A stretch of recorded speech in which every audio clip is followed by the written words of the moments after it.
राती हमेशा ओदी कर कि जिंदा खुदा है तू मेरा, जिंदा खुदा है तू मेरा, क्योंकि जिंदा खुदा है तू मेरा, जिंदा खुदा है तू मेरा। जब सिताइश होती है, रूह की बारिश होती है, यीशु तेरी हजूरी में रूह की जुम्बिश होती है, यीशु तेरी हजूरी में रूह की जुम्बिश होती है। अपने हाथों को उठाओ, थैंक यू जीसस। अपनी घुटनों के बाहर आ जाओ या अपनी सीट पर बैठकर अपने हाथों को उठाओ, बाइबल को उठाओ और कहो, प्रभु आज का वचन मेरे लिए, मेरी लाइफ को चेंज करने के लिए और मुझे नेक्स्ट लेवल पर लेके जाने के लिए हो। तेरा आत्मा मुझे छुए और ब्लेस करे खुदावंद, और तेरी रूह मेरी अगुवाई करे। यीशु मसीह के सामर्थी नाम में हम मांगते हैं, आमीन आमीन। God bless you all. आज मेरा बिलीव है कि जो वर्ड आप सुनेंगे पिछले हफ्ते से जो कंटिन्यू हो रहा है कि अपनी कैपेसिटी को मुझे कैसे बढ़ाना है, मुझे कैसे अपने आप को इंक्रीज करना है। जो वचन मेरे हाथ में है, जो आपके हाथ में है, ये मोर देन इनफ है हमारी लाइफ को ब्लेस करने के लिए, हमारी कैपेसिटी को बढ़ाने के लिए। क्योंकि अगर दाख रस हमें चाहिए नया, तो हमारी मशकें भी नई होनी चाहिए। यीशु ने कहा अगर दाख रस नया तुम चाहते हो, मशकें पुरानी है, जब ये मशकों में जाएगा तो उन्हें फाड़ देगा और दोनों नाश हो जाएंगी, मशकें भी और दाख रस भी। इसीलिए पौलुस ने कहा कि तुम अपने मन को रिन्यू करो वर्ड ऑफ गॉड से। वचन इनफ है हमें एक ऐसे प्लेटफॉर्म पर लाने के लिए, एक ऐसी पोजीशन पर खड़ा करने के लिए जहां से हम परमेश्वर की परमानेंट ब्लेसिंग्स को ले सकते हैं। आज जिन पॉइंट्स के बारे में मैं बात करूंगा, मैंने आज सुबह की मीटिंग में उन्हें बताया है। आप उस मीटिंग को भी सुनेंगे, लेकिन इन 15 मिनट्स में आप इस वचन को भी सुनेंगे और आपकी लाइफ जो है वो कभी भी सेम नहीं होगी।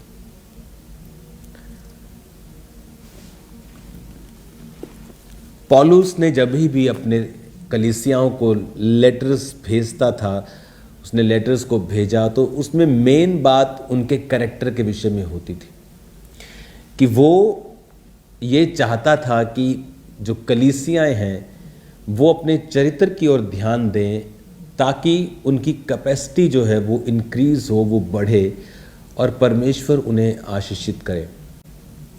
अगर आप ये चाहते हैं राइट नाउ, उस वचन को, नेहेमिया की पुस्तक को मैं निकालूंगा। नेहेमिया ये पुराने नियम की सबसे आखिरों की पुस्तक है, चाहे ये बाइबल के बीच में है, लेकिन अगर हम टाइम लाइन के हिसाब से देखते हैं तो नेहेमिया, एजरा, ये ऑलमोस्ट एंड बुक्स हैं पुराने नियम की। मलाकी ये भी इन्हीं के समकालीन था, इन्हीं के टाइम पर वो नबी था। तो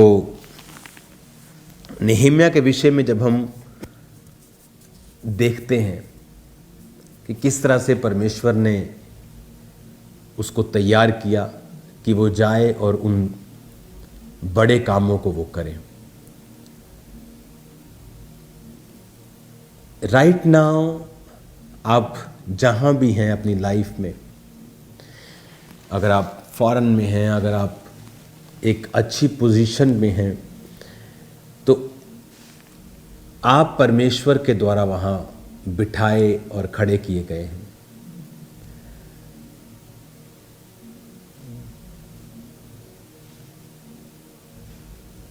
शैतान का ये काम है कि एवरी पोजीशन जो परमेश्वर ने आपको दी है उसे कर्स में कैसे बदलना है।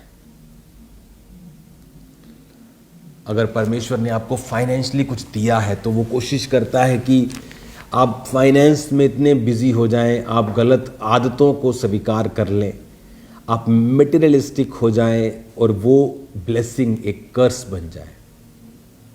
इसलिए तो उसे गड़बड़ियों का रचनकर्ता कहते हैं।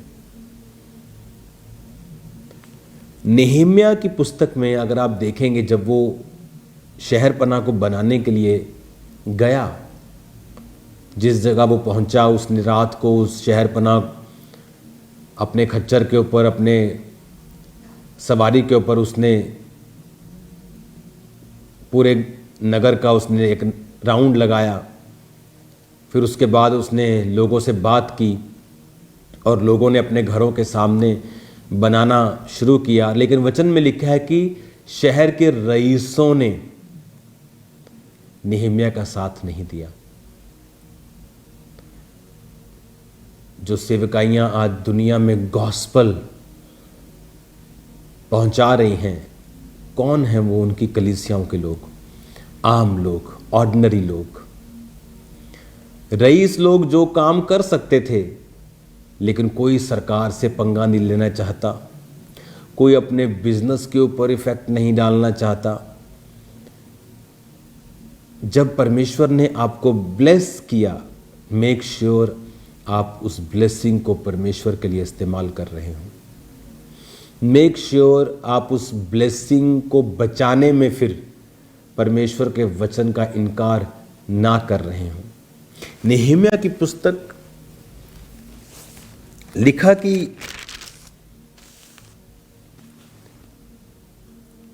रईसों ने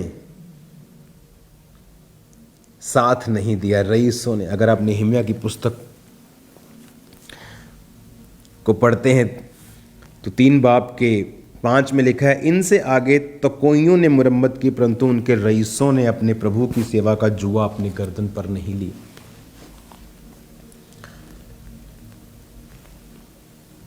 मेक श्योर आपकी लाइफ की ब्लेसिंग्स परमेश्वर के लिए इस्तेमाल हो,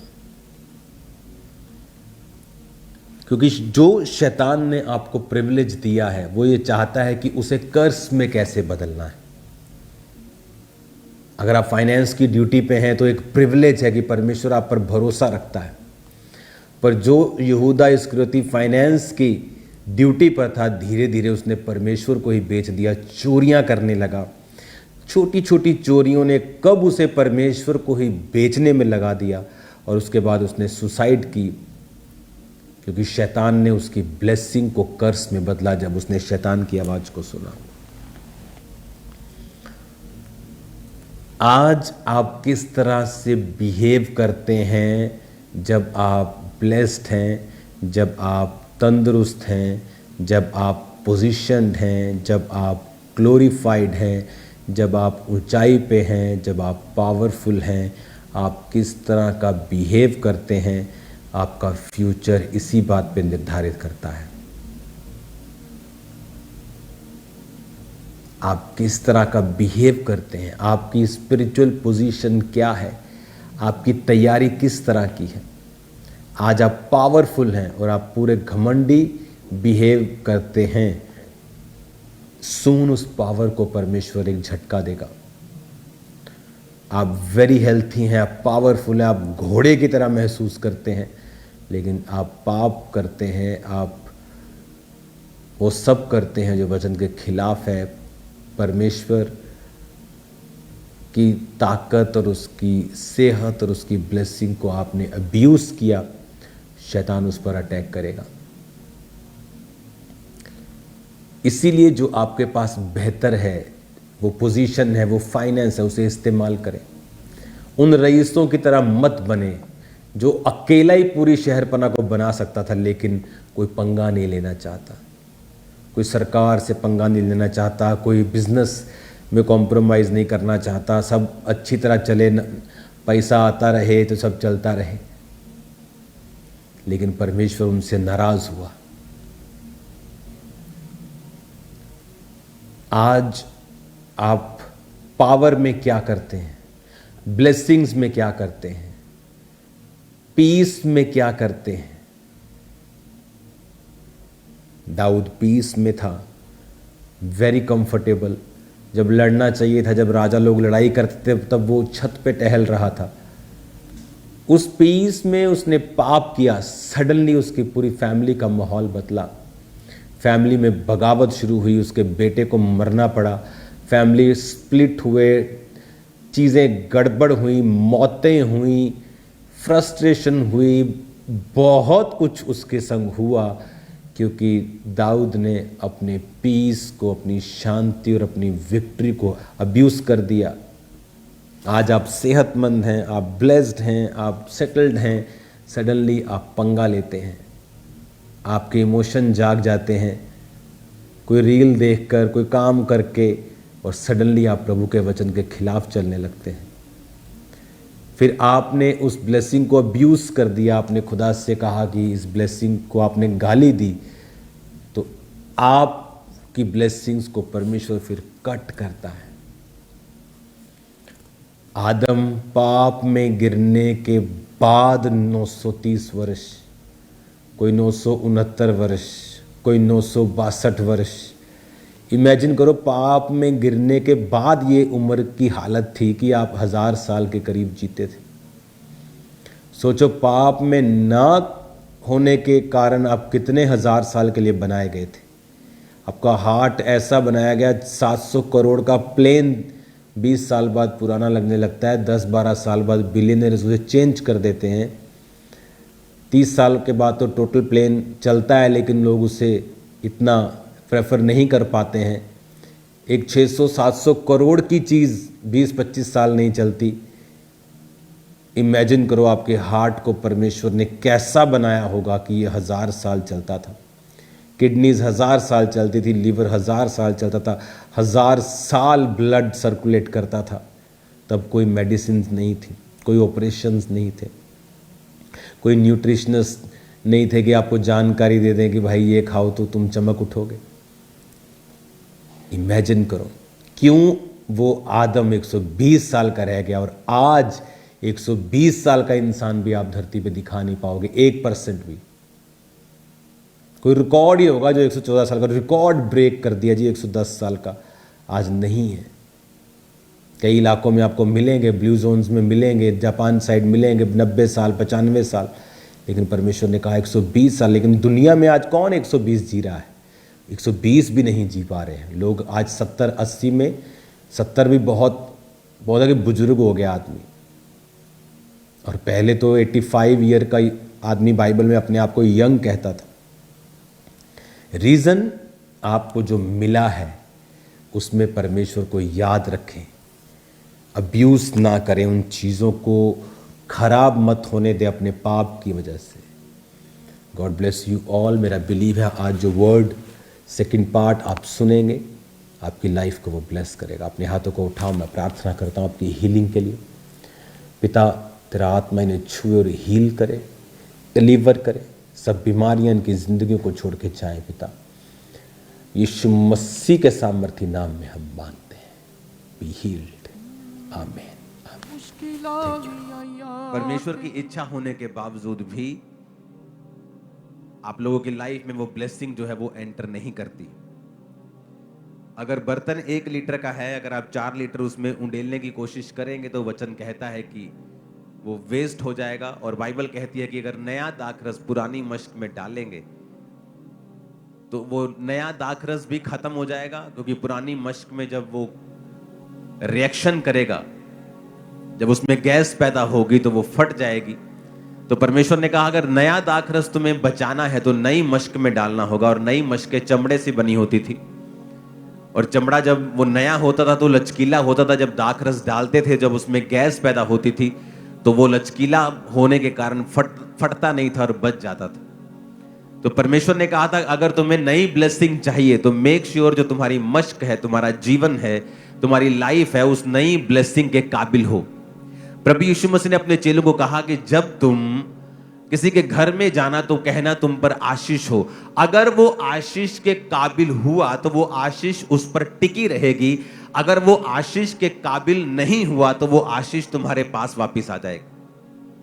इसका मतलब हमारा भी एक रोल है कि हम आशीष के काबिल बने, कि जब परमेश्वर का दास, परमेश्वर का आत्मा हमें आशीषित करे या हमारे ऊपर वचनों को डिक्लेयर करे, हमारे ऊपर प्रोफेटिक वचनों को डिक्लेयर करे, हमारे ऊपर प्रार्थना को डिक्लेयर करे, तो वो प्रार्थनाएं व्यर्थ ना हो, हम उसके काबिल हों।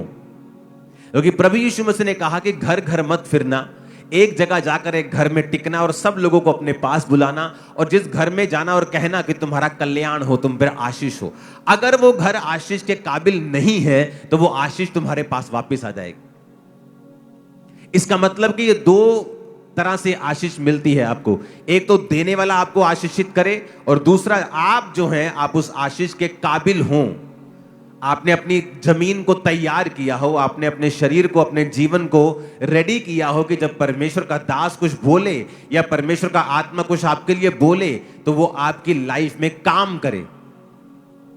क्योंकि मेरे चाहने पर भी मैं अगर 4 लीटर पानी आप पर डाल दूंगा और आपका बर्तन 1 लीटर का है, वो 3 लीटर वेस्ट हो जाएगा और परमेश्वर नहीं चाहते उसकी आशीष जो है वो वेस्ट हो।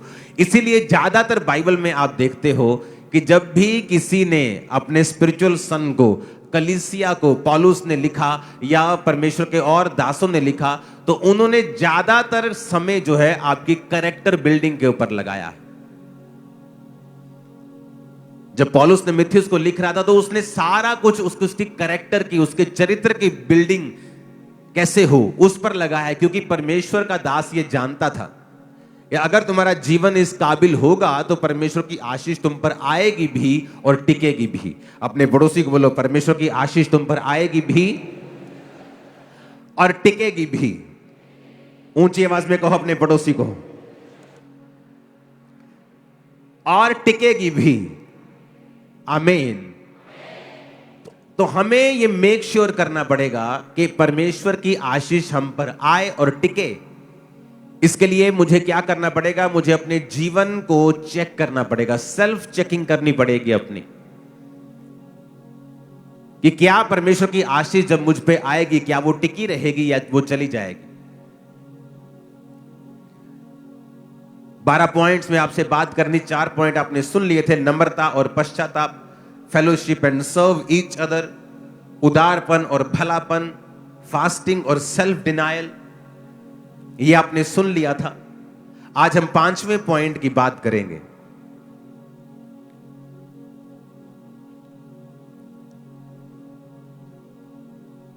जो है, अपने पड़ोसी को बोलो, इंतजार करना।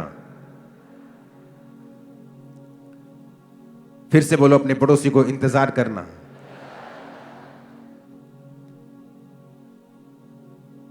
भजन संहिता 46 उसकी 10 आयत को हम पढ़ेंगे। कहता, चुप हो जाओ और जान लो कि मैं ही परमेश्वर हूं। मैं जातियों में महान हूं, मैं पृथ्वी भर में महान हूं।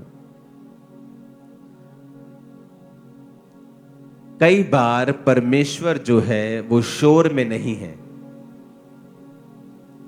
पर स्टिलनेस में है।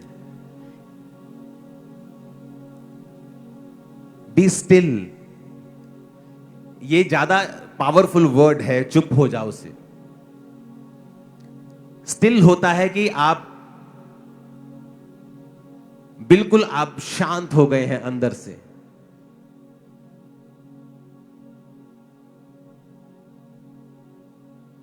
कई बार आप अपनी जिंदगी में इतने ज्यादा परफॉर्मेंस ओरिएंटेड है कि आपको हर वक्त परफॉर्मेंस देनी है परमेश्वर में। आज मैंने 6 घंटे प्रार्थना की, आज मैंने इतने रोजे रखे और ऊंची ऊंची प्रार्थना। कई बार परमेश्वर, वो ठीक है सब कुछ, लेकिन मैं आपको नेक्स्ट लेवल सिखा रहा हूं।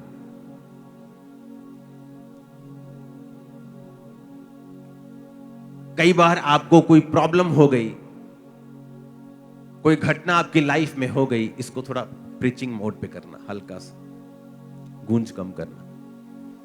समथिंग कुछ आपके साथ हुआ, कोई परीक्षा में आप गए, उस समय आप फास्टिंग करते हैं, प्रार्थना करते हैं। कई बार हम भूल जाते हैं स्टिल होना, चुप होना और परमेश्वर के राइट मैसेज को अपनी स्पिरिट में लेना। मैं जो आपको बातें बता रहा हूं ये प्रैक्टिकल हैं और डीप हैं जो मैं आपको बता रहा हूं। समटाइम आपकी लाइफ में एक परीक्षा एंटर करती है, आप बोलते ओह ये क्या हो गया। आप उसके लिए प्रार्थना करते हैं, आप उसके लिए दवाई खाते हैं, आप उसके लिए फाइनेंस का कुछ करते हैं, आप उसके लिए प्रार्थना करते हैं, उपवास करते हैं, आप बेचैन हो जाते हैं। सम टाइम आपको स्टिल होना होता है और आपको परमेश्वर से प्रार्थना करनी होती है कि मैं इस सिचुएशन में क्यों हूं। और कई बार आपकी प्रार्थना के शोर में परमेश्वर आपसे बात नहीं कर पाता, या जब आप, ये मैं स्पिरिचुअल बात कर रहा हूं, मैं आवाज की बात नहीं कर रहा हूं, मैं शोर की बात नहीं कर रहा हूं, मैं समथिंग आपको स्पिरिचुअल सिखा रहा हूं। आपको समझने के लिए भी आज 2 दिमाग लगेंगे। सम टाइम आपको बैठना होता है और स्टिल हो जाना होता है। आप ध्यान हटा दो, आपको कहां पेन हो रही है, कहां आपके फाइनेंशियल प्रॉब्लम है, कहां आपका पति, आपका बेटा आपको तंग कर रहा है। वो सारी बेचैनियां, वो सारी उधेड़ बुन, वो सारी बेचैनी, सारा हिलाने वाला सिस्टम, वो सब उनको त्याग कर आपको जस्ट प्रार्थना में स्टिल होकर बैठना होता है और जस्ट पवित्र आत्मा को कहना होता है कि आप मुझे इस सिचुएशन में क्या मैसेज देना चाहते हैं। आप हैरान हो जाएंगे जब परमेश्वर का आत्मा उस सिचुएशन में आपसे बात करेगा और आप उसको फॉलो करेंगे। आप अपने आप को नेक्स्ट लेवल पे देखेंगे जो आपने पहले कभी नहीं देखा। पर ये बात सारी मैं आपको प्रैक्टिकल थोड़ा बता रहा हूं, इसको समझाना भी मुश्किल है थोड़ा सा। आप कई बार इतने बेचैन होते हैं प्रार्थना में और आप अपनी लाइफ की इन चीजों में कि आप भूल जाते हैं कि आपको परमेश्वर कई बार स्टिल जब आप होते हैं, जब आप काम होते हैं,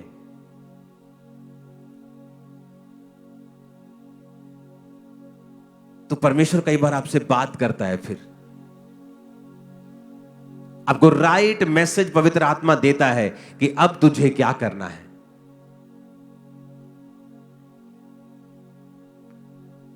मैं नहीं जानता आपको समझ आ रही है कि नहीं, थोड़ा थोड़ा आ रहा है कि स्टिल होना, शांत होना, जो यहोवा की बाट जोते हैं वो नया बल प्राप्त करते जाएं। यशाया 40 उसकी 31 आयत। यहोवा की बाट जोहने का मतलब है कई बार आपको लगता है कि परमेश्वर लेट है और आप प्रार्थना कर रहे हैं, परमेश्वर तू जानता है मेरी उम्र 35 साल की हो गई, मैं अभी तक शादीशुदा नहीं हूं, देख सारी लड़कियों की शादी हो गई, परमेश्वर सारे मुंडिया का ब्याह हो गया, परमेश्वर मेरा कदों होएगा, परमेश्वर कदों तू। और कई बार हम इतने बेचैन हो उठते हैं कि हम भूल जाते हैं कि हमें स्टिल होना है और स्टिल होकर, शांत होकर वेट करनी है शांति में। हमें प्रार्थना करनी है, आप ऊंची या कम ऊंची जैसी भी करें, लेकिन आपका जो हार्ट है वो स्टिल होना चाहिए और ये आपकी कैपेसिटी को बढ़ा सकता है। आप स्टिल नहीं हो सकते जब तक आपको परमेश्वर के ऊपर भरोसा नहीं है, जब तक आपको उस पर एब्सोल्यूटली आपको ट्रस्ट नहीं है परमेश्वर के ऊपर कि मेरी लाइफ में जो कुछ भी हो रहा है उसमें पूरा पूरा परमेश्वर मेरे साथ है। ये फाइनेंशियल ट्रबल, ये फिजिकल ट्रबल, ये सेहत की मुश्किल, इसमें मेरा परमेश्वर मेरे साथ है। जब आप स्टिल हो जाते हैं, जब आप शांत हो जाते हैं और जान लेते हैं कि वो परमेश्वर है, सडनली आपकी स्पिरिट में आपको राइट मैसेज मिलने शुरू होते हैं, आपकी कमियों के विषय में, आपको क्या करना है उसके विषय में, या ये क्यों होया उस विषय में, या आपको नेक्स्ट लेवल पे लेके जाने के लिए था उस विषय में। आपको हर विषय के ऊपर राइट मैसेज मिलना शुरू होता है स्पिरिट से, और वही आपको चाहिए होता है नेक्स्ट लेवल पे जाने के लिए। कितनों को अब समझ आ रहा है? वो जो मुश्किल है, उस मुश्किल में जो आप रिएक्ट करते हैं, वो रोकता है स्पिरिट के मैसेज को आपकी लाइफ के ऊपर। अपने पड़ोसी को बोलो स्टिल होना, शांत होना और परमेश्वर का इंतजार करना। आमीन। जब आप शांत होते हैं स्पिरिट में, कई बार आप मुंह से शांत है लेकिन अंदर आपकी शांति नहीं है, अंदर आपके सवाल चल रहे हैं। अगर मैं क्रिश्चियन हूं तो मेरे साथ ऐसा क्यों हुआ? अगर मैं क्रिश्चियन हूं तो मेरे साथ ऐसा क्यों हुआ? अगर मैं क्रिश्चियन हूं तो ये क्यों नहीं हुआ? अगर मैं क्रिश्चियन हूं तो ये हुआ क्यों? अगर ये मैं क्रिश्चियन हूं तो ये अब तक क्यों नहीं हुआ? अगर मैं क्रिश्चियन हूं तो उसके साथ ऐसा क्यों नहीं हुआ? वो आपको, अगर आपके अंदर वो वाली शांति नहीं है तो ये मुश्किल है परमेश्वर का आपके हृदय से बात करना। और जब परमेश्वर आपके हृदय से बात करता है, वो मोमेंट होता है जब परमेश्वर आपको नेक्स्ट लेवल पे लेके जाता है। जब तक आपका हृदय परमेश्वर की बात को सुनने के लिए रेडी नहीं है, तैयार नहीं है, तब तक आप नेक्स्ट लेवल पे नहीं जा सकते, क्योंकि एक्चुअल में उसका वचन ही है जो आपको छुड़ाता है और आपकी कैपेसिटी को बढ़ाता है और आपको नेक्स्ट लेवल के पर लेके जाता है। अपने पड़ोसी को बोलो शांत रहना और जान लेना कि वो ही परमेश्वर है। आमीन। छठा पॉइंट है प्रार्थना और उपवास। लेकिन मैं अब ये जो पॉइंट आपको बता रहा हूं, प्रार्थना वाला हृदय। अपने पड़ोसी को बोलो छठा पॉइंट, प्रार्थना वाला हृदय। अब लोगों को क्या लगता होगा कि ये सिंपल पॉइंट है, क्योंकि हमें प्रार्थना करनी हम सबको पता है, लेकिन मैं उस प्रार्थना की बात नहीं कर रहा हूं जो हम रोज करते हैं। जब परमेश्वर ने ये वचन आपको दिया था कि मैं इनकी कैपेसिटी को बढ़ाना चाहता हूं और इन्हें पॉइंट्स में बता कि ये अपनी कैपेसिटी को किस तरह बढ़ा सकते हैं, तो जो ये प्रार्थना वाला हृदय जिसकी मैं बात करने वाला हूं, वो नहीं है जो आप समझ रहे हैं। ये उससे अलग लेवल का जो मैं आपको पॉइंट बता रहा हूं, एक नेक्स्ट लेवल बता रहा हूं और एक गहरी बात बता रहा हूं जो आप आज समझ पाएंगे, ये मुझे भरोसा है। इसके लिए हमें जाना पड़ेगा नहम्याह, उसका 1 अध्याय, उसकी 1 आयत से मैं पढ़ूंगा। हकल्या के पुत्र नहम्याह के वचन। 20वें वर्ष में किस्लेव नामक महीने में, जब मैं शूशन नामक राजगढ़ में रहता था, तब हनानी नाम का मेरा एक भाई और यहूदा से आए हुए कई पुरुष मेरे पास आए, और तब मैंने उनसे बचे हुए यहूदियों के विषय में जो बंधुआई से छूट गए थे और यरूशलेम के विषय में पूछा। उन्होंने मुझसे कहा, जो बचे हुए लोग बंधुआई से छूटकर उस प्रांत में रहते हैं, वो बड़ी दुर्दशा में पड़े हैं। उनकी निंदा होती है, क्योंकि यरूशलेम की शहरपनाह टूटी हुई और उसके फाटक जले हुए हैं। ये बातें सुनते ही बैठकर मैं रोने लगा और कितने दिन तक विलाप करता रहा और स्वर्ग के परमेश्वर के सम्मुख उपवास करता और ये कहकर प्रार्थना करता रहा, हे स्वर्ग के परमेश्वर यहोवा, हे महान और भय योग्य ईश्वर, तू जो अपने प्रेम रखने वालों और आज्ञा मानने वालों के विषय अपनी वाचा पालता और उन पर करुणा करता है।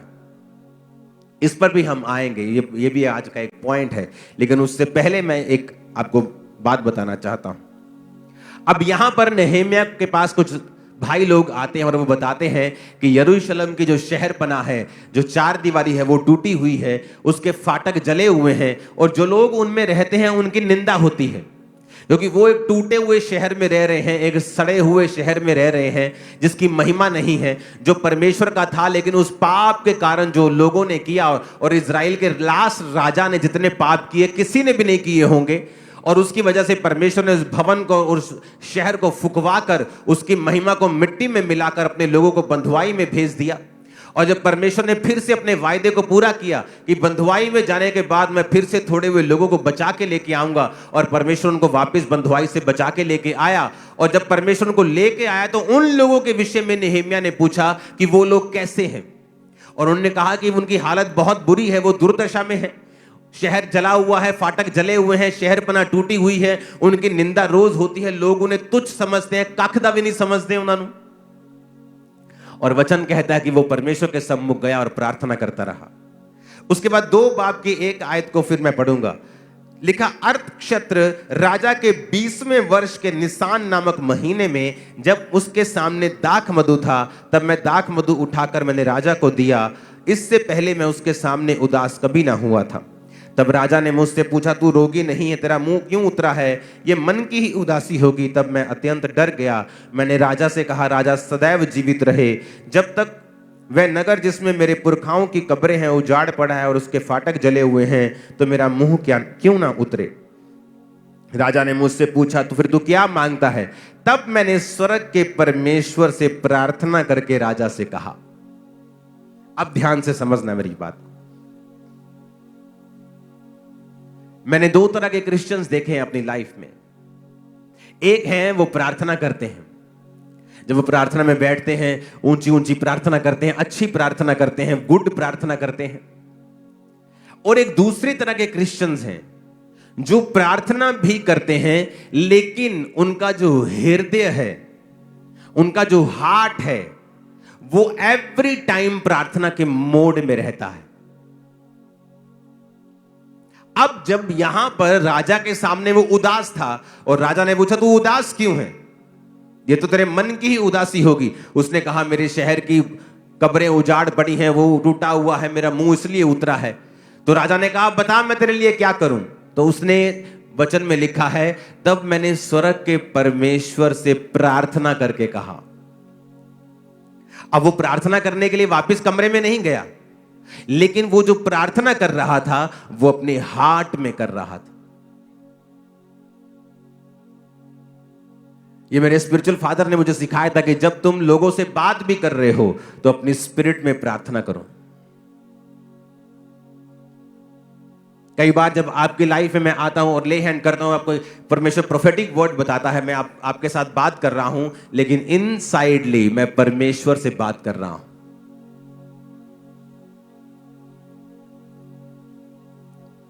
एक पास्टर जिसकी सेवकाई से डॉक्यूमेंटेड मुर्दे चंगे हुए और जी उठे, उसको जब किसी ने पूछा, आप कितनी प्रार्थना करते हैं? उसने कहा, मैं हर वक्त प्रार्थना करता हूं। अब ये 2 तरह के लोग इसमें भी होंगे। एक होंगे जो बोलेंगे, नहीं मैं बैठ के प्रार्थना नहीं करता हूं, मैं चलता फिरता प्रार्थना करता हूं, परमेश्वर को हर वक्त याद रखता हूं। वो उस तरह की प्रार्थना नहीं है जिसकी मैं बात कर रहा हूं।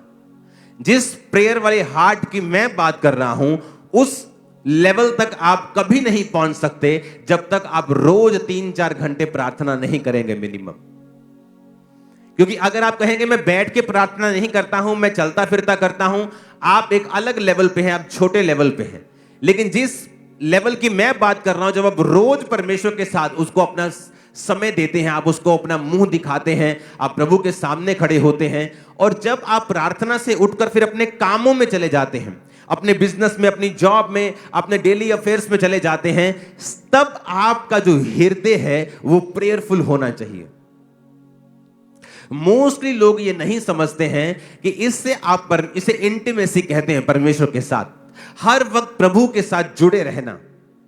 ये जो मैं आपको बता रहा हूं, मैं जानता हूं ये आम इंसान के लिए पॉसिबल नहीं है, लेकिन मैं आपको ये बता देता हूं, यही एक रीजन है, आपकी कैपेसिटी को ये बढ़ा सकता है, इतना काबिल बना सकता है कि दुनिया आपको देखने के लिए होगी। मैं आपको बता रहा हूं, ये मैं आपको अपनी लाइफ के सीक्रेट दे रहा हूं कि जब आप किसी से आप बात कर रहे हैं, आप इनसाइडली परमेश्वर से प्रार्थना कर रहे हैं, और वो प्रार्थना सुनाई नहीं दे रही, आपके होंठ नहीं हिल रहे, आपका पूरा अटेंशन उस व्यक्ति की तरफ है, लेकिन इनसाइडली आप परमेश्वर के साथ अटैच्ड हैं और उससे बात कर रहे हैं। आप समझ पा रहे हैं कि नहीं? आप किसी से बात कर रहे हैं, लेकिन इनसाइडली आप प्रभु के साथ भी पूरे कनेक्शन में हैं उस समय। और ये चीज की प्रैक्टिस, ये चीज का अभ्यास आपकी लाइफ की जो कैपेसिटी है, अगर आपका बर्तन आज 100 लीटर का हो जाए, परमेश्वर कभी उसमें 50 नहीं रखेगा, वो 100 का 100 आपको देगा। और जो बातें मैं आपसे कर रहा हूं ये आपको 1 से 4 नहीं है, 1 से 100 कर देगा।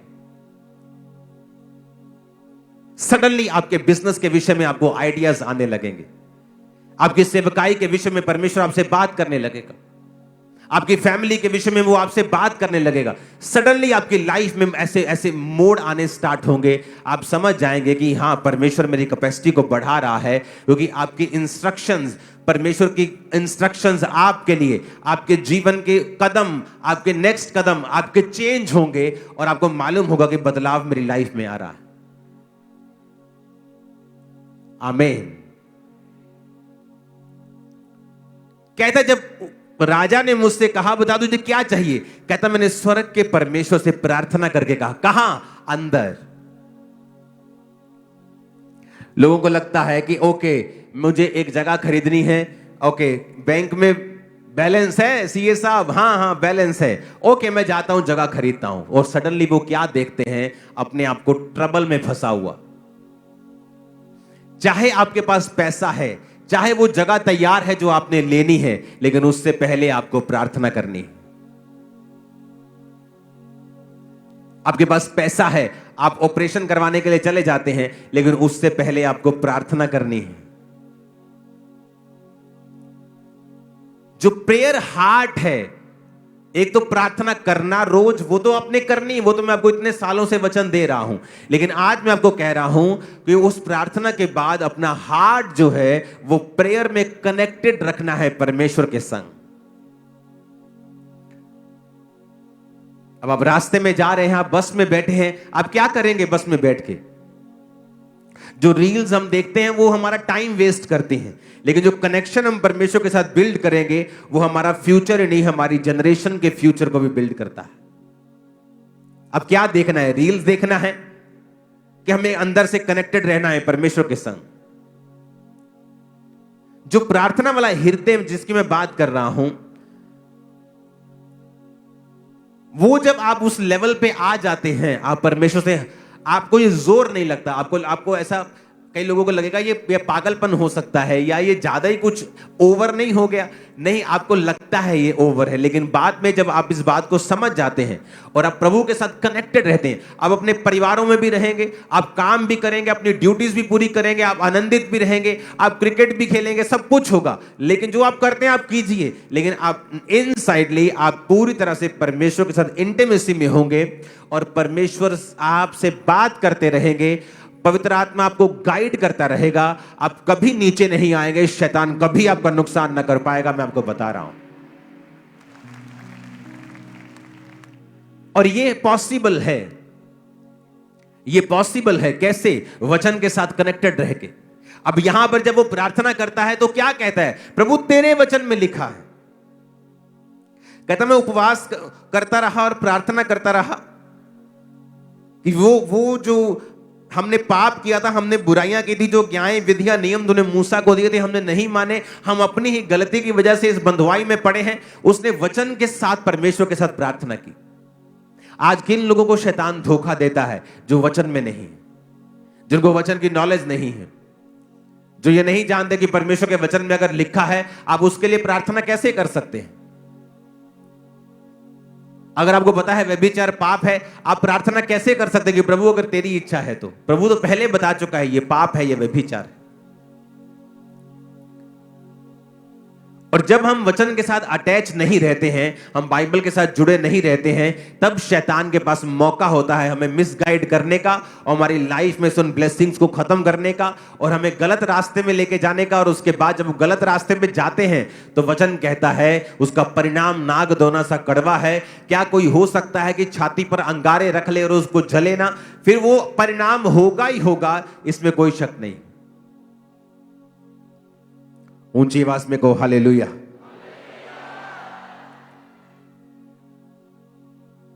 इसीलिए स्टिल रहना, शांत रहना, अपने स्पिरिट को अंदर से शांत रखना और अपना ध्यान परमेश्वर की ओर लगाना। और दूसरा, प्रार्थना वाली स्पिरिट और हृदय रखना। वो प्रार्थना वाला हृदय जो परमेश्वर के साथ कनेक्टेड हो और परमेश्वर के साथ जुड़ा हुआ हो। हालेलुया।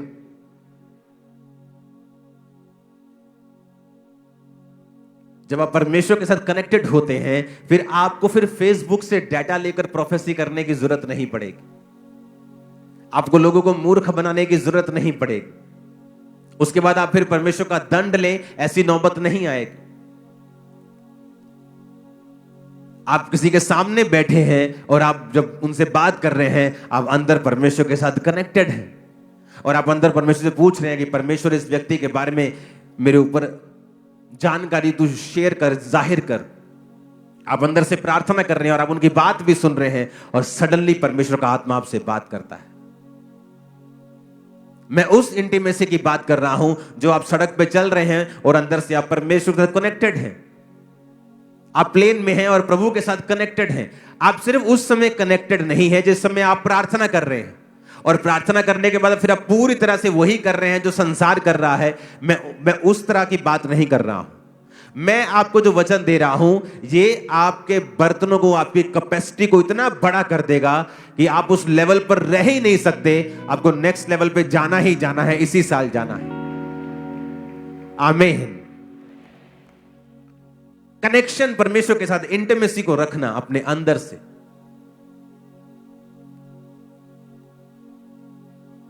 हालेलुया। और ये लेवल तभी पॉसिबल है जब आप रेगुलर प्रेयर करने वाले हैं। खुदा ने कहा जब तू प्रार्थना करे तो जा और अपने द्वार को बंद करके कुंडी लगाकर प्रार्थना कर, तेरा पिता जो गुप्त में देखता है तुझे प्रार्थना का उत्तर देगा। जब तू उपवास करे तो जा और अपने सिर को तेल मल के अपने मुंह को धो कि तेरा मुंह उतरा हुआ ना हो, ताकि तेरा पिता तुझे गुप्त में उपवासी जाने। जो तू गुप्त में करेगा तेरा पिता उसे उसका फल देगा। जब तू दान करे, उन्हें कहीं नहीं कहा अगर तू दान करे, अगर तू उपवास करे, अगर तू प्रार्थना करे। उसने कहा जब, यानी प्रार्थना करना, प्रार्थना का हृदय रखना।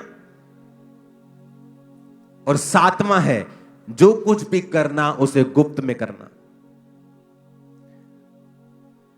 बाइबल कहती है जब प्रेरितों के काम की कलीसिया शुरू हुई, 120 लोगों के ऊपर जब पवित्र आत्मा उतरा और परमेश्वर का वचन पूरा हुआ कि जब तक प्रतिज्ञा पूरी ना हो, पवित्र आत्मा ना उतरे, तब तक यरूशलेम में मेरी बाट जोहना।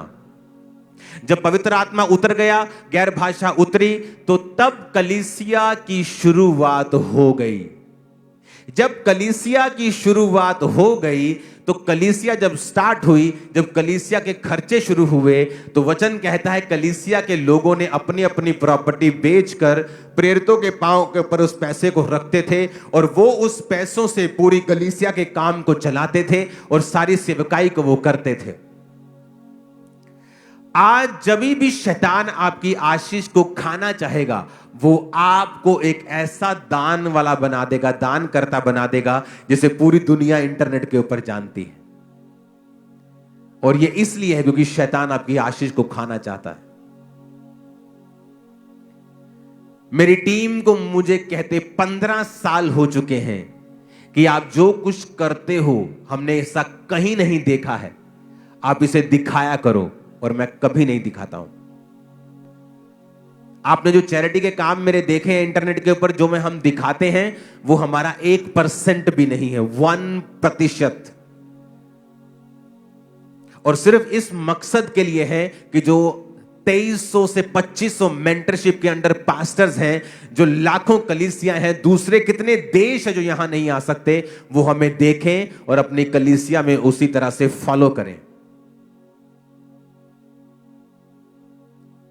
जब भी शैतान आपको देखता है कि आप अच्छे हैं, वो मेक श्योर करेगा कि आप कहीं ना कहीं से वचन को ब्रेक करें, ताकि आप पूरी आशीष परमेश्वर से ना ले सके। क्यों एक सिस्टम बनाया गया कि अब ऐसा भी तो हो सकता है कि प्रेरित कहते हैं कि ठीक है भाई, तुमने अपना घर बेचा, ये 10 लोगों की घर की किस्त जानी है, ये 4 लोगों का राशन जाना है, तुम ऐसा करो, इनको दे दो। उनको आमने सामने नहीं करवाया। चर्च किस लिए? क्योंकि जब आप चर्च में, मैं भी चर्च में बोता हूं, आपका चर्च ये होगा, मेरा अलग होगा। मैं अपना टाइल्स जब बोता हूं, वो किसके बेहतरी में यूज हुआ है, अगर उसको ये पता है, फिर तो मेरी महिमा हो गई। पर जब आप चर्च में बोते हैं, आपको नहीं पता आज आपका टाइट किसी वीडियो के लिए जा रहा है, क्योंकि आप जानते हो इस चर्च में आप जब बोते हो तो मैं तनख्वाह में नहीं हूं, आपका पैसा मेरे पास नहीं आता है। आपकी ऑफरिंग को देखे मुझे सालों हो गए हैं, सालों, ईयर्स। वो एक बड़ी टीम गिनती है, बैंक में जमा करवाती है, बैंक से खर्चे होते हैं, मैं साइन करता हूं चेक्स के ऊपर, और एक टीम उस सभी को देखती है। In house CA, outside CA, in house team, disciples की टीम उसे चेक करती है कि सब कुछ, पैसे की गड़बड़ी कहीं भी ना हो। आपको नहीं पता, मुझे नहीं पता मेरा पैसा किस भले काम के लिए लगा, और वही गुप्त है, इसीलिए आप फल पा रहे हो। लेकिन जब आप इंटरनेट पे चले जाते हो और आप अपनी सारी जो भी आप करते हो उसे इंटरनेट पे डालते हो, क्या करता है शैतान? अगर वो देखता है कि एक विश्वासी अमीर है, वो ये कोशिश करेगा कि उसको बोले कि तू अपनी चैरिटी कर, तू खुद इंटरनेट के ऊपर आ, ताकि लोग, क्योंकि जब लोग ऐसा काम करते हैं तो आपको गुड फील होता है। Every good feeling is not from God. और आपको लगता है कि लोग आपको अप्रिशिएट कर रहे हैं, लोग आपको अच्छा कह रहे हैं। नो, ये बिब्लिकल नहीं है।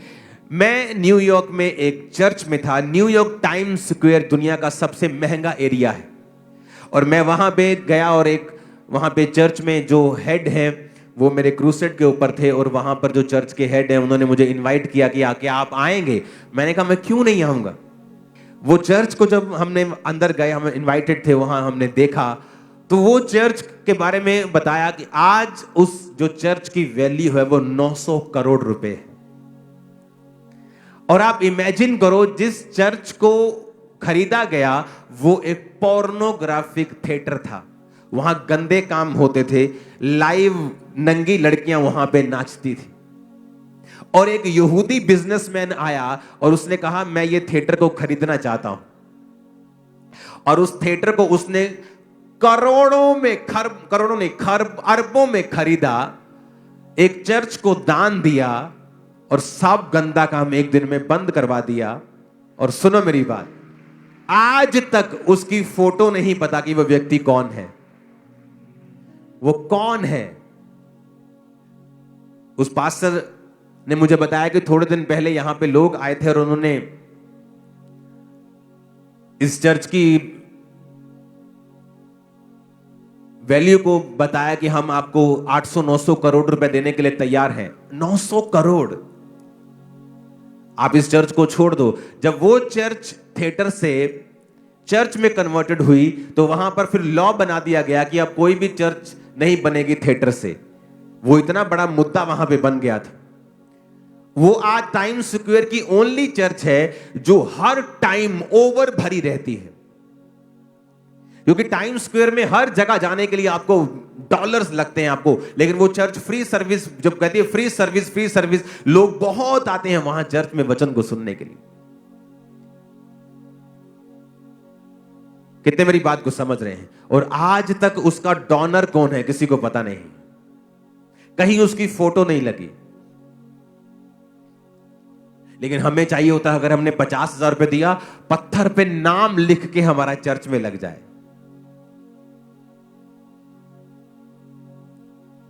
कितने मेरी बात को समझ रहे हैं? क्राइस्ट ने हमें अलग तरह से बुलाया है। ये देखो चर्च आ गई सामने।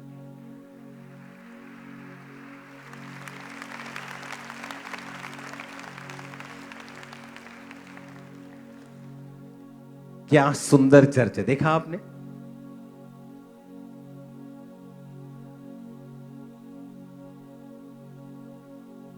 ये वो हॉल है जहां हम गए थे। इसके आसपास ऊपर नीचे बहुत से हॉल्स, बहुत से ऑफिसेस, बहुत सी इसमें और भी चीजें हैं इस हॉल में।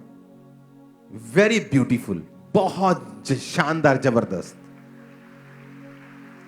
और यहां पर एक भी जगह आपको मालूम नहीं होगा कि किसने, और इमेजिन करो एक बिजनेसमैन आया और उसने परमेश्वर के नाम के लिए इतना बड़ा काम कर दिया।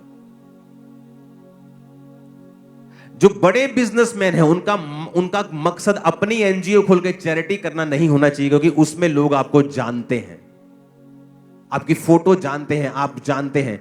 इसलिए परमेश्वर ने चर्च सिस्टम को बनाया कि जब आप चर्च में बोते हैं, लोग नहीं जानते हैं कि वो पैसा जिनकी मदद हो रही है, जो मेडिकल जिनके ट्रीटमेंट चल रहे हैं, यूनिवर्सिटीज की फीसेस जा रही हैं, बच्चों की स्कूल फीसेस जा रही हैं, जो अनाथ बच्चे भी मैंने गोद लिए हुए हैं, आपको शायद नहीं मालूम होगा, वो भी आप जब बोते हैं उन्हीं पैसों से उनकी सेवा हो रही है।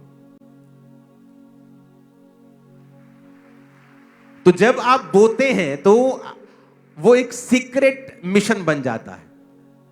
इसीलिए परमेश्वर ने चर्च व्यवस्था शुरू की कि हर एक व्यक्ति चर्च में पैसों को लाता था और चर्च में एक कमेटी बना के उन सभी पैसों को लोगों की बेहतरी के लिए काम कर दिया जाता था। तो आज इस चीज से बच के रहना है। अगर आप फाइनेंशियली ब्लेस्ड हैं, मेक श्योर कि चर्च के बड़े से बड़े कामों के लिए आप आगे होने चाहिए। यह है परमेश्वर का एक्चुअल प्लान आप लोगों के लिए। यह है परमेश्वर का मास्टर प्लान आप लोगों के लिए। अगले महीने झारखंड में क्रूसेड है, बहुत बड़ा। तो जब क्रूसेड टीम मेरे पास है तो मैंने उनको बताया कि मैं इंडिया में मुझे 1000 इनविटेशंस हैं क्रूसेड्स के, 1000 से भी ज्यादा ही होंगे। लेकिन जब मैं नाम लेना चाहता हूं उन क्रूसेड्स का, जब मैं क्रूसेड पे गया तो लोगों की टिकटें बिकी। वहां पे जो फ्रंट पे बैठना चाहते हैं चेयर्स के ऊपर, उनकी टिकटें बिकी। और मैंने उस चीज का विरोध किया कि अगर आपने मुझे बुलाना है तो आप मुझे बेच नहीं सकते, आप गॉस्पेल को बेच नहीं सकते। इसलिए मैं हमेशा बहुत कम मैंने डेट्स दी हैं इंडिया की दूसरी स्टेट्स की क्रूसेड्स के लिए। लेकिन जब झारखंड की टीम आई तो मैंने उन्हें बताया कि मैं इस चीज से डरता हूं और इस चीज से मुझे घिन आती है कि जब ये चीजें होती हैं। तो मैंने कहा मैं एक सिस्टम बनाऊंगा कि झारखंड के लिए एक नंबर को हम लॉन्च करेंगे, आज नहीं फिर कभी, या आज भी हम दे सकते हैं वो नंबर अगर आपके पास है तो। सिर्फ नंबर, क्रूसेड की डेट्स नहीं देनी है, वो मैं आपको 1-2 हफ्ते में बता दूंगा।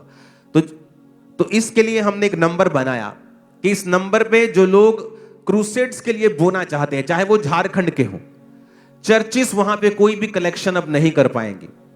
उससे क्या होता है कि जो चर्च करवा रही है, मान लो वो तो अच्छी है, लेकिन गलत नाम के ऊपर भी गलत लोग भी पैसा इकट्ठा करना शुरू कर देते। पापा आ रहे हैं, प्रभु का दास आ रहा है, आप पैसा दो पैसा दो, तो मैसेज आने स्टार्ट हो जाते हैं कि आपके नाम से लोग पैसा इकट्ठा कर रहे हैं। तो मैंने एक सिस्टम बना दिया कि चर्च का, अगर खामरा चर्च का क्रूसेड है तो ये बात समझ ली जाए कि कभी भी इसके लिए कलेक्शन नहीं होगी।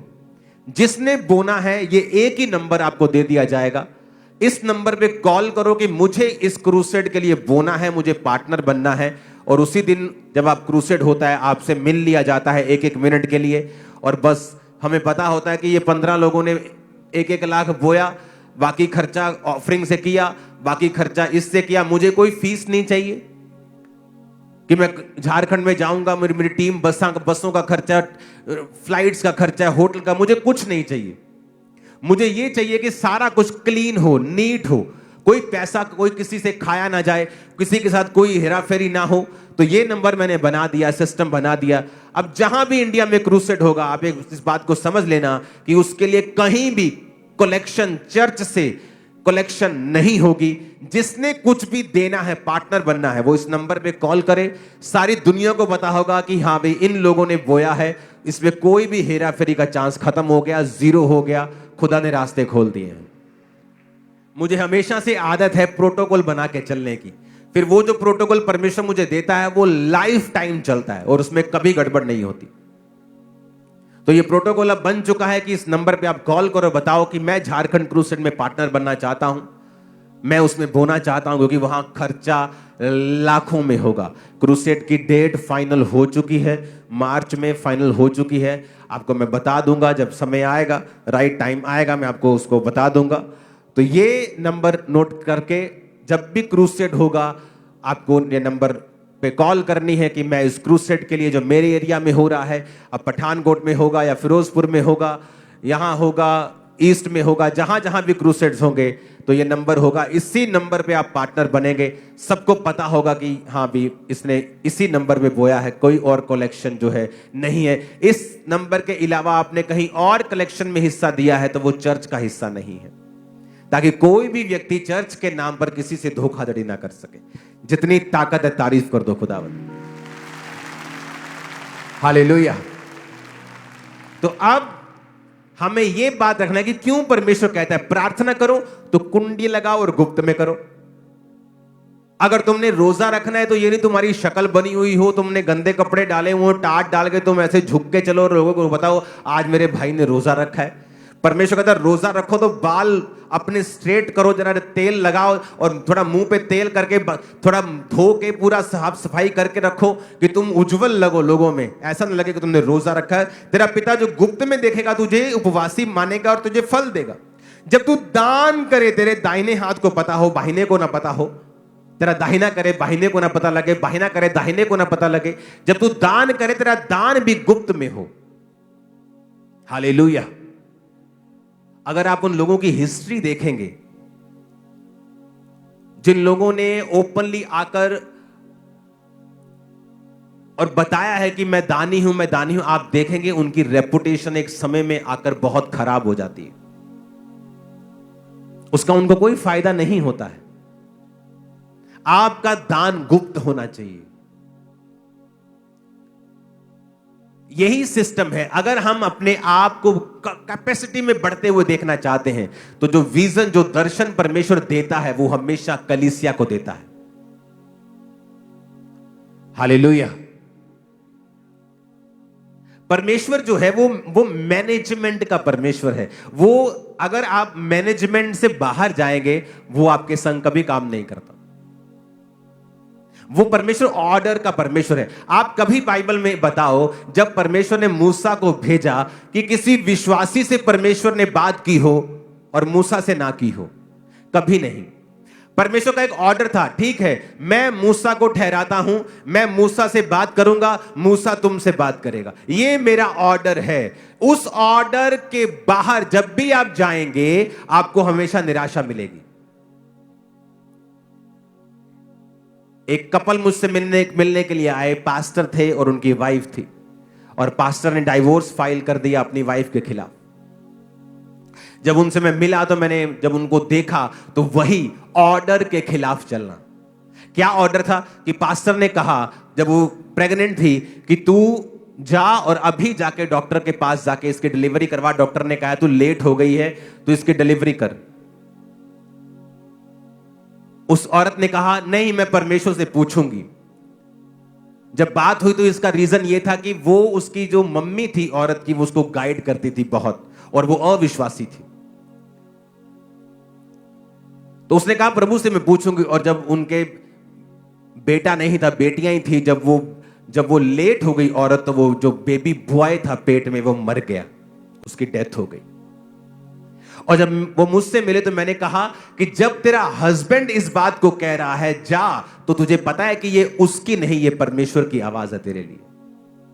क्योंकि परमेश्वर का ये ऑर्डर है कि वो आदमी के जरिए एक हाउस होल्ड से बात करेगा। औरत को जो आदमी ने बनाया है वो कभी मेंटेन नहीं कर सकता, औरत उसको मेंटेन करके रखती है।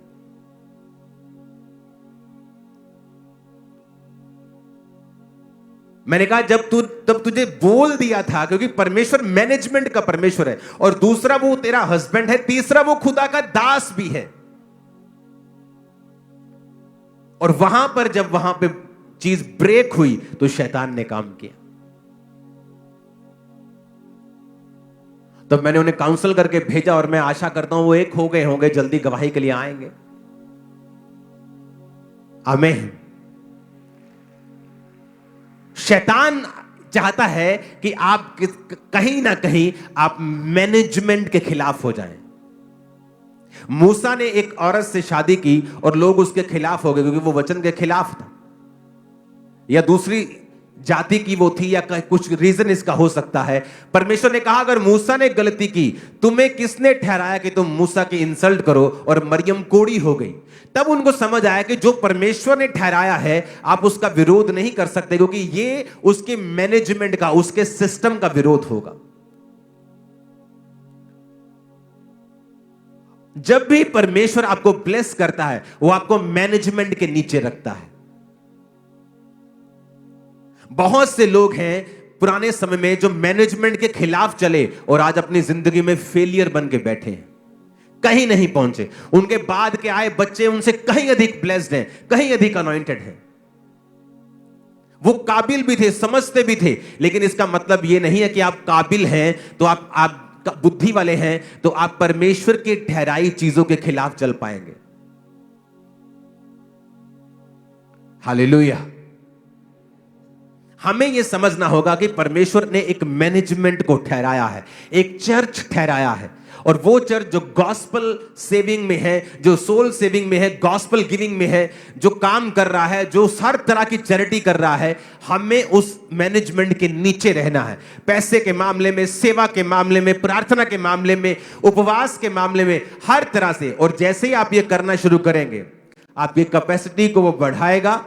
एक ऐसा आइडिया आपके दिमाग में आएगा जो पहले कभी ना आया होगा। आमीन ऊंचे वाला चाहिए चर्च।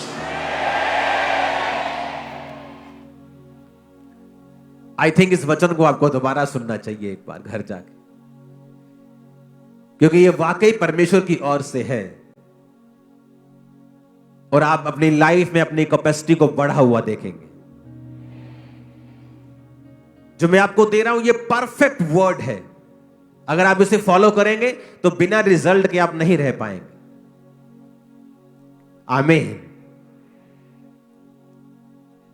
एक दिन एक पास्टर मुझसे मिलने के लिए आए दूर जगहों से, और जब मैंने उनको सारी चर्च की चीजें दिखाई, इधर उधर जो पूरी तरह से हम फैले हुए थे तो दिखाया, और प्रेयर माउंटेन, उसने कहा मैंने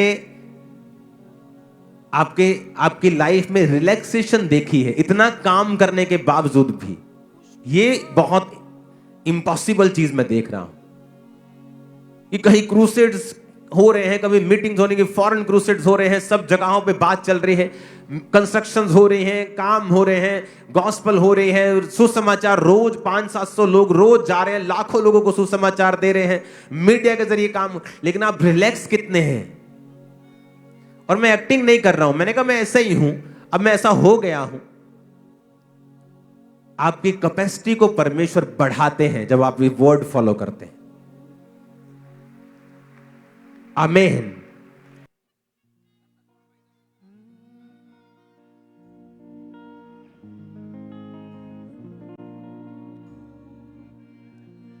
हालातों को कह दो सुधर जाओ, मेरा यीशु आ गया है। पहाड़ों को कह दो उखड़ जाओ, मेरा यीशु आ गया है। हालातों को कह दो सुधर जाओ, मेरा यीशु आ गया है। हालातों को कह दो सुधर जाओ, मेरा यीशु आ गया है। हालातों को कह दो सुधर जाओ, मेरा यीशु आ गया है। हालातों को कह दो सुधर जाओ, मेरा यीशु आ गया है। हालातों को कह दो सुधर जाओ। ये सालों के साथ